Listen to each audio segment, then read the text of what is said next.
Everyone who is watching this video is in for one heck of a treat. Before we get started with the video, if you don't know who I am, my name is Cole. I'm a 22-year-old farmer from central Iowa. I farm with my dad and my younger brother, and I have something I would kinda like to talk about. I'm wearing my Pit Viper sunglasses because the sun is super bright and I'd be doing this the whole time and no one wants to see me with my eyes shut. So we got the Pit Vipers on. By the way, if you want to pick up a pair, check out the link in the description. If you use the code ColeTheCornStar, you'll get 10% off.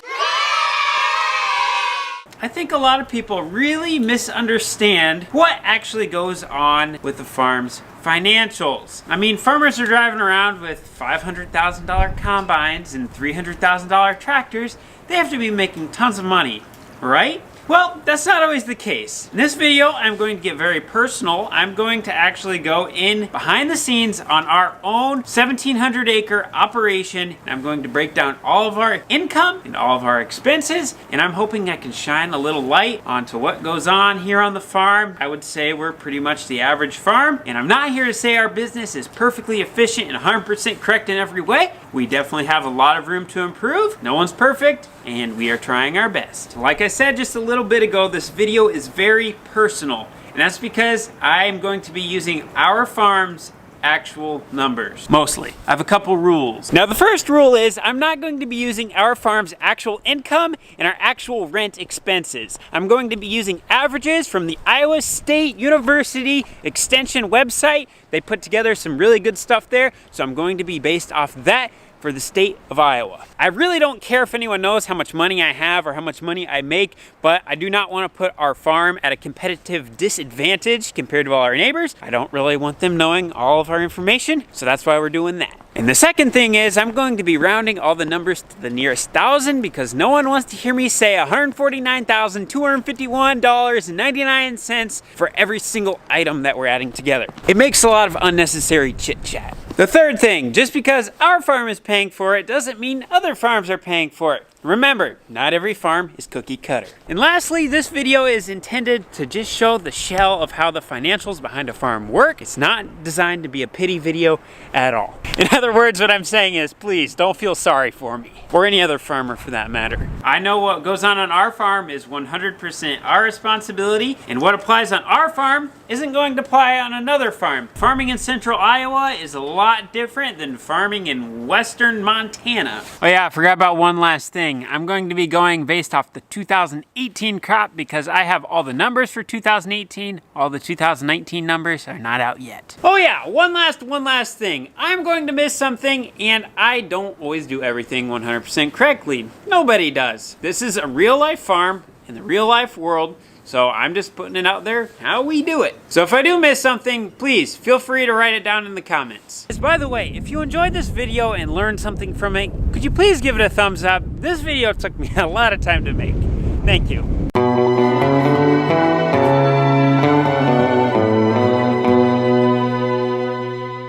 So farmers get paid when they sell their product. So in our case, when we sell our corn and soybeans. We also get paid when the government pays us. That's right, I said government. Government. Now I know a lot of people get uneasy about that, and trust me, we do too. We don't like just receiving a check for doing nothing, but if we don't take that money, it puts us at a severe competitive disadvantage if everyone else is taking that money. And to be completely honest, government payments are really helping a lot of farmers right now because there would be a lot of guys who wouldn't be in business without it. And as far as I'm concerned, I think everyone watching this video likes to eat. So the average corn yield in Iowa for 2018 was 196 bushels an acre, which isn't too bad. And soybeans yielded 57 bushels an acre. So on our farm, we raised 1,200 acres of corn for a total yield of 235,200 bushels of corn. And then we planted 500 acres of soybeans for a total yield of 28,500 bushels. Well, that seemed pretty easy, right? Well, now we have to sell it. So when it comes to selling it, we go based off the Chicago Board of Trade. That's the market that shows the current price of corn and soybeans. Now keep in mind, the price that we see on the Chicago Board of Trade is not what we actually get in our pocket when we sell the grain. There's a thing called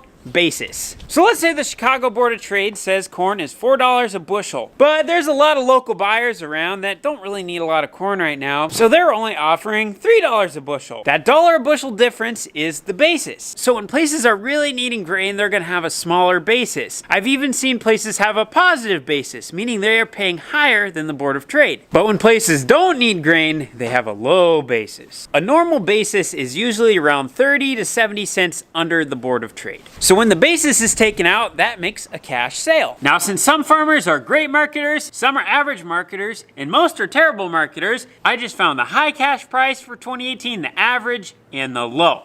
And then I took all of our bushels, divided it by 3, so a third sold at the high, a third sold at the average, and a third sold at the low.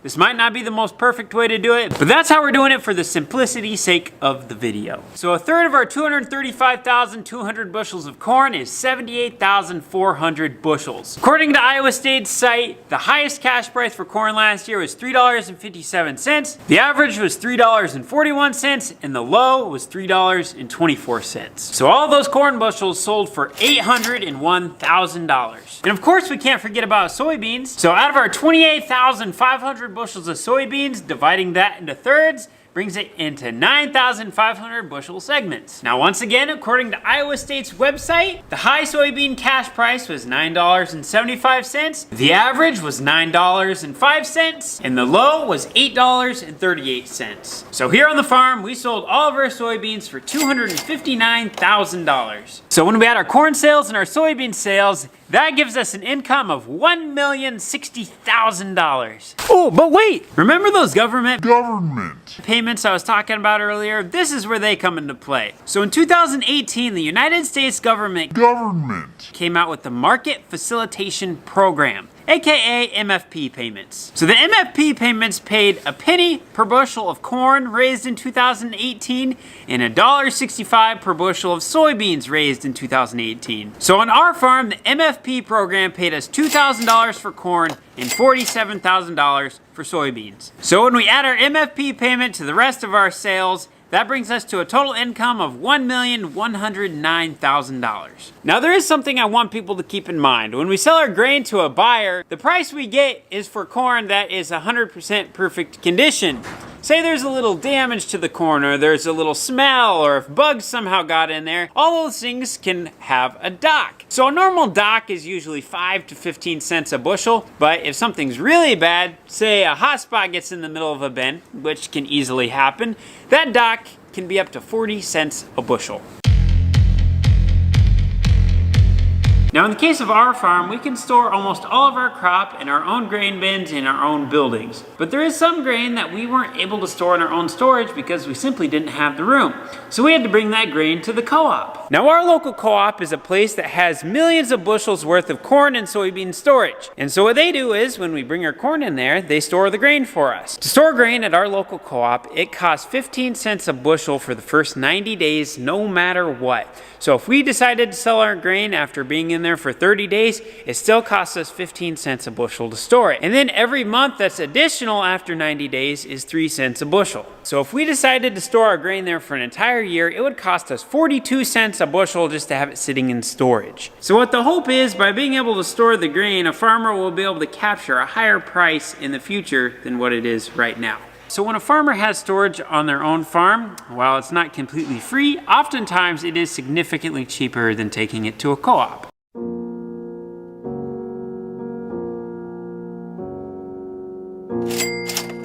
So now that we've made our $1.1 million, what do we do with it? This is where my expertise comes in. My expertise in spending money.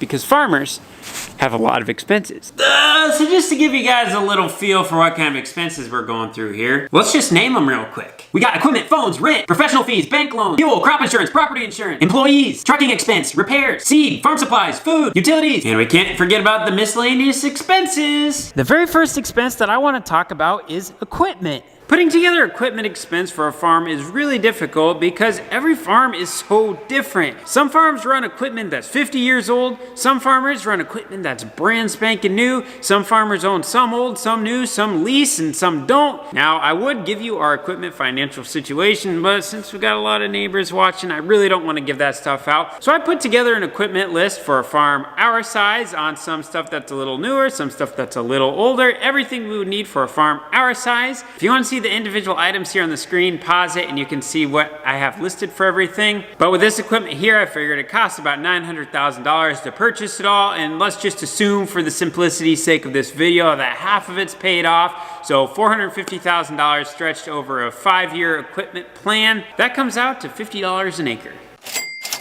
Take something like this tractor, for example. If someone were to buy this particular one brand new, it would run over $300,000. The sprayer behind me, try finding one of those for under $200,000 used. And take the combine behind me. One of these in a 10-year-old machine, probably looking at $100,000. So right there, and just these 3 pieces of equipment, $100,000, $300,000, $200,000, that's 600 grand wrapped up in 3 pieces of equipment. Now these are all just examples, of course, but what I'm saying is equipment is really expensive. When it comes to equipment, older stuff is a lot cheaper, newer stuff is more expensive, but older stuff has more downtime, more repairs, newer stuff, more uptime, less repairs, a lot more efficient, faster, bigger, and a heck of a lot nicer to ride in, but also a lot more expensive. On any farm, inputs are going to be one of the most expensive things. So the first major input that we're going to have is seed. Last year we planted 1,200 acres of corn, and that cost us $135,000 in just corn seed. And for the 500 acres of soybeans we had, that cost us $24,000. So as a whole, it cost us $159,000 just for the seed to plant. Now that we've bought some really expensive seed, we want to make sure that we can get the most yield out of that seed as possible. That's where the machine behind me comes in. This is the sprayer. So we use the sprayer to spray down chemicals to keep weeds out of our fields because weeds rob nutrients from the seeds that we're trying to plant, and it causes them to produce a lower yield. During the springtime, I basically live in this thing because I have to spray all of our corn ground and bean ground before we plant, and then after we plant, I come in and I spray it again to keep out the weeds, and then we keep an eye on stuff to make sure stuff doesn't come back, because if it does, then I have to hit all the ground again. On weed killer for corn, we spent $48,000 last year, and on weed killer for beans, we spent $28,000. That is where organic farming would be really nice, because then we wouldn't have to spray down any chemicals and we would be able to eliminate that cost. But please keep in mind, for organic farming, we'd have to go chemical free for 3 years, but during that 3-year transition phase, we would not be able to get the organic premium because our ground wouldn't be organic certified yet. And also other things to keep in mind when it comes to organic farming is that it requires a lot more time.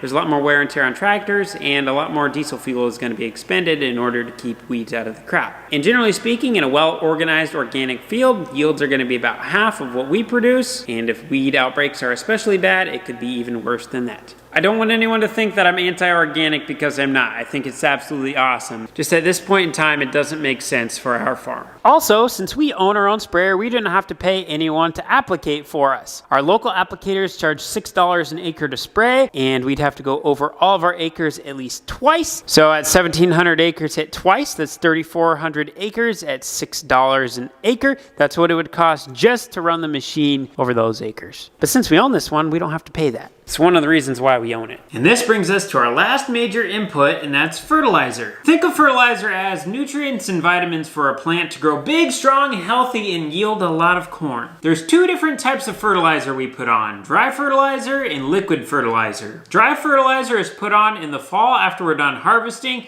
and it's put on with a spreader. A spreader is a machine kind of like those things people use to seed their yards with grass, where they push and it spins and it kicks seed out. That's basically a small version of what a spreader is. So when the spreaders go out to the field, they're putting on phosphorus and potassium. In farmer speak, we call this P&K, and then they're also putting on Pel-Lime, which is short for pelletized lime, and what that lime is going to do is balance the pH in the soil, and then it's going to basically unlock nutrients in the soil for the plant to be able to use, and then we put another product in there that makes the P&K more readily available for the plant. So for the spreader to go back and forth in our fields, it costs $6 an acre. P&K runs at $56 an acre. Pell Lime is $15 an acre. And then the product we use to make the P&K more readily available, that costs $5 an acre. So for us to put dry fertilizer on, it costs $82 an acre. And the good news here is we only have to put it on our corn acres. So for us to put dry fertilizer on 1,200 acres, it's going to cost us $98,000. Jump change. So then when it comes to liquid fertilizer, farmers do this different all across the board. There's different ways of putting on liquid fertilizer, but the way we do it is with 32% nitrogen. And that's basically giving the corn steroids. So there's two types of ground we plant on. Corn that was corn the year before, aka corn on corn, and then corn that was beans the year before, aka corn on beans. Since corn robs more nitrogen from the soil than beans, we need to supplement more nitrogen back into corn on corn soil than corn on beans soil, so corn on corn soil takes more nitrogen. So for us to put our corn on corn 32%, it costs us $68,000, and for us to put our corn on bean nitrogen, it costs us $22,000. And we also add a zinc additive into all that 32%, and that costs an extra $18,000. Oh yeah, remember the sprayer? Most farmers don't own their own sprayer and they hire a co-op to do it for them. So for the co-op to come in and spray the first rate of liquid nitrogen down, it would cost $6 an acre. And then for the second rate of nitrogen, when the corn's yay high, it would cost $12.50 an acre. Fortunately for us, since we own our own sprayer, we don't have to pay that. One of the biggest expenses on our farms is cash rent. According to Iowa State University's extension site, they said the average rent in Iowa is $222 an acre. Remember, $222 an acre is an average. Some people pay more, some people pay less. If ground is better, people are willing to pay more. If ground is worse, people are willing to pay less. I've heard of rents being as low as $100 an acre and as high as $500 an acre. There are farmers who own 100% of their acres, there's farmers who rent 100% of their acres, and there's farmers who rent some and own some. So in the case of us, we own 1,100 acres and we rent 600 acres. So what we do on Cornstar Farms is we try to keep our land payments equivalent to what our cash rent average is. So when we have some farms that we owe a lot of money on and we have some farms that we owe a little bit of money on, we try to get that to average together to equal our cash rent average. So in this case, it's $222 an acre. So for 1,700 acres at $222 an acre, that costs us $377,000.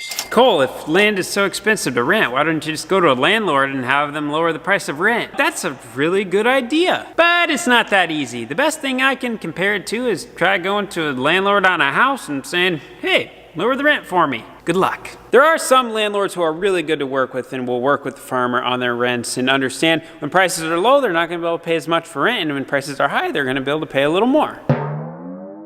And since we own 1,100 acres, we get a delightful thing called property taxes. So for property taxes, we pay $32 an acre over 1,100 acres for a total cost of $35,000 a year in property taxes. That's expensive. And not only is that bad enough, but since we're buying 1,100 acres at $222 an acre on a 25-year mortgage, that means we have to pay taxes on it. 1,100 acres at $222 an acre is $244,000. So basically, Dad shows an income of $244,000. So for lack of simpler terms here, Dad pays taxes on $244,000. Dad is able to deduct interest as a tax deduction, but it's really not that significant in the grand scheme of things. So after doing a quick and dirty tax analysis on this, Dad is paying $60,000 a year in income tax after buying this ground. Now I know people are going to argue that, well, Cole, that's going into equity, which is going towards your dad's net worth, so you're ultimately making money at the end of the day. And I mean, yeah, you're right, but at the same time, net worth doesn't really mean a whole lot to a farmer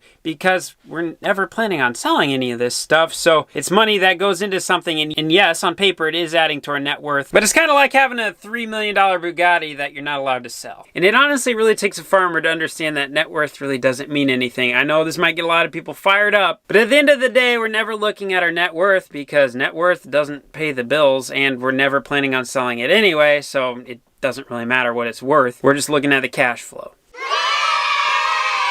I could talk about the advantages of owning versus renting and vice versa, but that's a whole nother topic for a whole nother video. Am I the only one speaking when I say I love paying the license and registration fees on all of our vehicles, especially when you have 4 semis, 5 trailers, and 10 vehicles? Yeah, it adds up. We spend $6,000 a year on license and registration fees. I don't know if a lot of people know this or not, but farmers don't just have that $1 million we sold in grain sitting around in the bank account all year and then we subtract out of it as expenses come. We sell throughout the year as it goes. So that means there's a lot of times during the year where we don't have money to buy things. Hence when the $377,000 rent payment comes around and we only have $20 sitting in the bank account, that means we have to borrow it. We call that an operating note. So the interest we pay on our operating note throughout the year is just about $36,000. I know that interest can be used as a tax write-off too, but I'm not gonna get into any of that stuff. I am not a CPA and I'm not a tax expert, so I'm just not gonna go there. But keep in mind there is a tax aspect to some of this stuff too. So on our farm, we have 7 tractors, a combine, a sprayer, 10 vehicles, a backhoe, 2 skid loaders. What else am I forgetting? And a lawnmower. And guess what? They have one thing in common. They all use fuel. So on our farm in 2018, we spent $41,000 on fuel. So the next time someone goes to the gas station and sees their fuel bill over $100, just think, someone's got it worse. A lot worse. And yes, there are tractors and trucks that are a lot more fuel efficient, but keep in mind that's another expense when it comes to buying equipment. Not only is fuel really expensive for us, insurance is expensive. So on the farm we have crop insurance and then we have property insurance. Now believe me when I say insurance isn't something we have to try to make a lot of money off of. Between crop insurance and property insurance we spend $40,000 a year. See this? Yep, a cell phone. Basically couldn't farm without it. So our phone's tied with the internet, cost us $5,000 a year. For 2018, we paid $16,000 in total labor. So on the farm from time to time, we have projects that we are not capable of doing ourselves because either we don't have the time to do it or we don't have the equipment to do it. We call this category custom work. So say that someone comes and helps us plant corn, someone helps us harvest some beans, someone brings out their bulldozer and excavator to tear down some trees and fix some waterways for us. All of this stuff applies. Last year, we spent $12,000 on custom work. Do you guys want to know my absolute favorite thing about going to the lawyer and the accountant? That's right, you guessed it, paying for it. We spent $3,000 last year in professional fees. See this building? See all these tools? See all these parts? We don't just have all this stuff for show, we use it so that way we can fix our equipment. When it comes to equipment, the more we use something, the more it's gonna break, and the older something is, the more likely it's gonna break. Well, not always with the old stuff, because some of the old stuff is made the best and it lasts a lot longer than the new stuff, but you get what I'm saying. On our farm, we run a wide variety of equipment. Some of it's newer, some of it's older, and we try to do as many of our own repairs as we possibly can, hence why we built this shop, because if we have to take something to a shop to have it worked on, most places charge $120 an hour. And when it comes to semis, there are semi places that charge almost $200 an hour. Last year was a pretty expensive year for us when it came to repairs. We just had a lot of stuff go wrong, and sometimes that just happens. So we spent $75,000 on repairs in 2018. Well, Cole, if you had newer equipment, your repair bill would be a lot lower. And that may be true, but new equipment is also really expensive, and oftentimes repairs are cheaper than buying something new. And new equipment still does break. We try to run equipment as long as we can, and once it starts giving us more fits than what it's worth, then that's when we upgrade to something newer. Now on the farm during the busy season, staying up and running is the name of the game. So we carry a lot of parts and supplies. In 2018, we spent $5,000 on supplies. This brings us to one of our bigger expenses, and that is trucking. On Cornstar Farms, we have 4 semis, yet we hire out all of our grain to be hauled away. Why do we do that? And the first reason is none of our semis are in the shape that I would want to take them on a 130-mile round trip multiple times a day, all throughout the year, because, well, they're old. And they would need quite a bit of money put into them in order to get them DOT inspection worthy. I mean, I guess we could buy new trucks, but you guys just saw how expensive semis are. And even if we did buy newer trucks, there's also a thing called time. So the place we haul to is 65 miles away. It's a 130-mile round trip. And some days there's a 3 to 4 hour line. We'd be hauling grain all the time and we wouldn't have time to do anything else on the farm. And we have more to do than just haul grain. Which that brings up the argument of, well, why do you haul so far away? The particular place we're bringing it to often has a 30-cent premium over our local co-op. Meaning, we can hire a trucker, not using our own trucks, not using our own time, giving someone else a job, pay them 22 cents a bushel to haul it down there for us, and then we get paid 30 cents a bushel more than our local co-op. So even after paying the trucker 22 cents a bushel, we are still profiting 8 cents a bushel over bringing it to our local co-op. In other words, what I'm saying is it costs us more money to bring it to our local co-op, so it's a win-win situation all the way around for us to bring it to the place further away. Oh yeah, I almost forgot to mention, we spent $85,000 on trucking last year. You guys see that right there? That's a light. That light requires electricity. You guys see this hand? You see how beautiful the skin is on my hand? That's because I had water to drink. Electricity? Water? Yeah, that's our utilities. We spent $10,000 on utilities last year. Keep in mind that it's for 4 farmyards, 2 houses, 2 shops, a grain dryer, 3 bin fans. Yeah, you get the point. Now, before we talk about everything that's happened in this video, there are 2 expenses that are a little bit different on our farm than on most farms. And part of that is because of our location, and the second part is just our farm management decisions that we make here on Cornstar Farms. So the first thing that a lot of people do is tillage. We run no-till here on our farm, so therefore we don't run any tillage. Tillage can run anywhere from $10 to $20 an acre depending on what you're pulling out in the field and what kind of tractor you're using. There's a lot of variabilities, different soil types, ground moisture, whatever. But for the simplicity's sake, we'll just say it costs $15 an acre to run tillage. Since we don't have to do any of that, we're able to save a lot of expense there. And the second thing is, due to us being located in central Iowa, oftentimes we have really nice weather in the fall, and that allows our corn to dry down, meaning we don't have to dry our corn as much, and sometimes we don't have to dry our corn at all. So in 2018, we didn't have to dry a single bushel of corn, but there are a lot of farmers who have to dry every single bushel of corn they have, and drying can get really expensive. If someone has to take corn to the co-op to be dried, our local co-op charges 4 cents a point. So if corn is 25% moisture and it has to be brought down to 15% moisture, they have to dry at 10 points. That costs 40 cents a bushel. And to add insult to injury, when corn is wetter, it's bigger, and when they dry it down, it shrinks. So then they have a shrink factor added to that, but I'm not an expert when it comes to shrink, so I'm gonna be conservative and just not include that. We'll say the co-op's being nice and just waives the shrink fee. And then there's some farmers like us who have on-site drying, and we're able to dry our corn for 4.5 cents a bushel. So it's significantly cheaper for us to own our own dryer and dry our own corn than to take it to the co-op. But keep in mind, you have to have bins for it, which are really expensive. You have to have a dryer, which is really expensive. You have to have all the electricity hookup, the LP hookup, and all that stuff's an expense. So there's pros and cons to both sides. But in 2018, we were lucky enough to not have to dry any bushels, so we saved a lot of money there too. Yes, this number is real. All right, Cole, all jokes aside now, there's no way a farm is losing $239,000 and is still in business. Well, guys, like I said, these were actual numbers of what we spent here on our farm this year, so this number is real. Now just imagine someone who harvested a crop that was 20 bushels less than the numbers we're going off of. Really bad day for them. So I know everyone's wondering, how's a farm able to continue going on if this is the reality for it? And frankly, there's a lot of farms that aren't.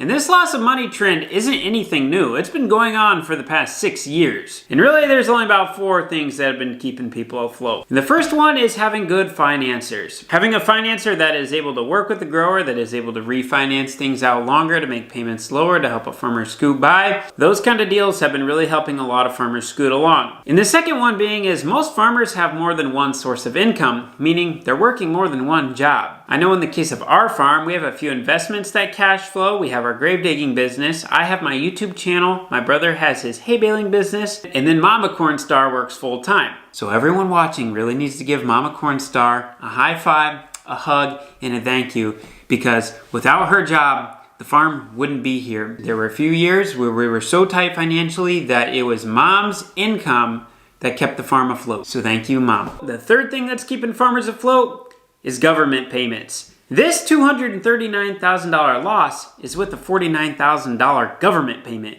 Take that government payment out, we're getting close to $300,000. Ouch. And the fourth thing is praying. as a farmer, we have to have faith in God, because without him, we wouldn't have any of it in the first place. And our relationship with Jesus Christ is the only thing that we really have in this world, and the only thing that we're going to be able to carry with us. Therefore, it's the most important thing. And I know on our farm, praying is something I do every day. I know from the outside looking in at all of our expenses and stuff, it just looks like our business is all over the place. It's terribly inefficient. We're not effective. I mean, how can a business lose $239,000 a year? And you would be 100% correct by saying a lot of that is our fault, because it is. But there also are factors that are beyond our hands. Things like the weather and the markets are things that we simply can't control. And yes, we can always become better marketers, but the weather, Mother Nature kind of does what she wants. So when it comes to the farm as a whole, there are a lot of things we can improve on. One of the biggest things we can do is raise a better crop. We need to be learning more about the science that goes in behind raising a crop and how we as growers can raise a better crop. Something as simple as applying fertilizers that are more effective, or maybe utilizing fungicide to keep a healthier plant, or something as easy as doing soil samples or tissue samples to figure out what our soil is lacking or what our plants are lacking for nutrients. So what we can do with all that stuff is take that information, analyze it, and then we can figure out what we need to be doing better for the next year in order to raise a better crop. And like I said just a little bit ago, Mother Nature is the biggest factor, but we can have all of our other ducks in line, so when Mother Nature's in line, we'll have everything else ready to go. The second thing we can really improve on our farm here is marketing. So 2 years ago, we hired a third-party marketing firm, and we have been so happy ever since we did that. We hire professionals for everything else in our lives, right? We hire a lawyer, we hire an accountant. Why not hire someone who's a professional marketer? Before we went through a marketing firm, we did everything on cash sales, and our sales were so strung out, and we would have carryover corn from the year before, and then we wouldn't have enough room to store our corn at home, and so we'd be sending a bunch to the co-op, which is really expensive, as we just saw before, and we were just flat out bad at marketing. So once we decided to take a step forward and use a marketing service, we started utilizing hedging. Hedging has been the difference maker for our farm these past 2 years. If you don't know anything about hedging and you're a farmer, please go learn about it.